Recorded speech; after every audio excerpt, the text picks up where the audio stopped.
राम राम भाई सारन। आज हम शुरू करेंगे रामायण का दूसरा अध्याय। इसके सुनने मात्र से सब बजरंगबली आपका साथ देंगे।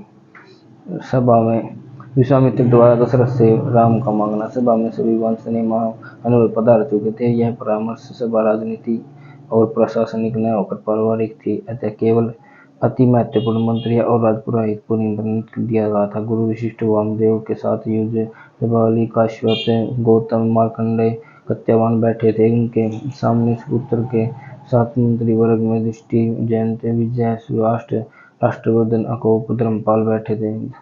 सुमित्र राजन का स्वास्थ्य तो ठीक है न? वशिष्ठ ने पूछा। जीवन में पहली बार ऐसा अवसर है कि बिना किसी पूर्व सूचना के राजन अनुपस्थित हैं। इससे पहले कि सुमित्र कुछ कहते दशरथ ने सभा भवन में प्रवेश किया। दशरथ ने गुरु वशिष्ठ इत्यादि तृणवंदना की और मंत्रियों का अभिवादन स्वीकार किया। गुरुवर अब लगने लगा, शरीर वृद्ध होने लगा है।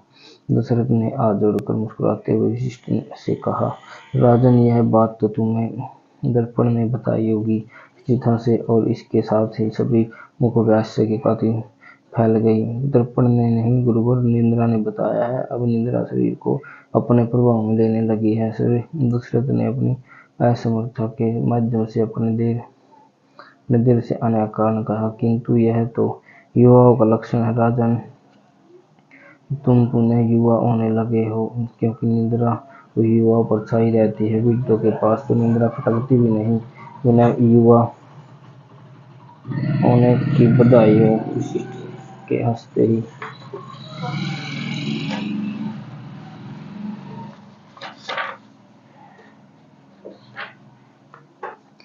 सभी हंस दिए। दशरथ ने स्वयं को इस आश्चर्य से वंचित नहीं रखा। दशरथ ने कभी किसी को अपने मन की बात कहने से नहीं रोका। उनकी सभा में स्वस्थ विचार और स्वस्थ ऐसे सदा प्रवाहित होते रहते थे, और वह प्रवाह तो उस समय और भी अधिक वेगवान होता था जब दशरथ को सभा प्रशासनिक स्तर पर न होकर केवल अंतरंग और पारिवारिक होती थी।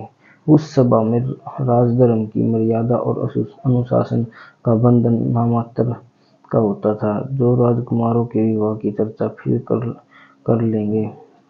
अभी तो पुनः युवा हुए महाराज दशरथ एक वधू खोजते हैं। वामदेव ने चुहल की। मैंने एक बार महाराज की उपरानियों को गिनने का प्रयास किया था, किंतु असफलता ही हाथ लगी। दशरथ का मुख लज्जा से लाल हो गया। ये विषय पर आ गए। मेरे पूज्य गुरुजनों और मंत्रिमंडल ने आत्मीय मित्रों, आप सभी सदा दशरथ की वाणी, बुद्धि, विचार और शक्ति रहे हैं।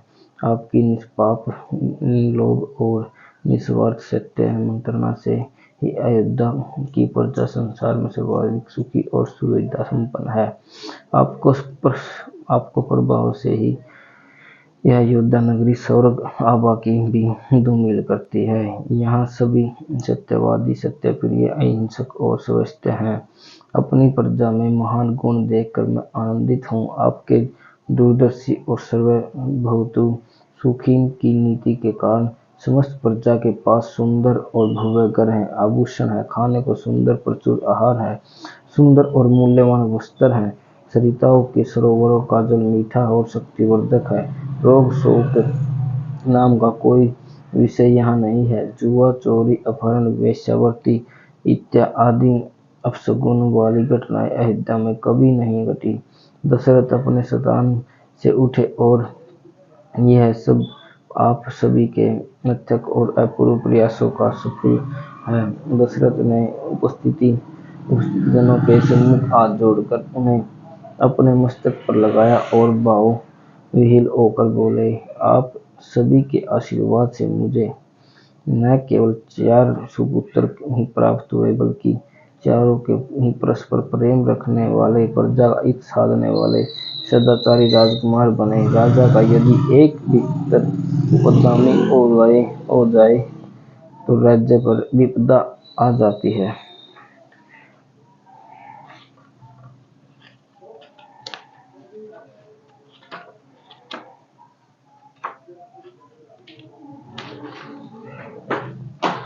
आदि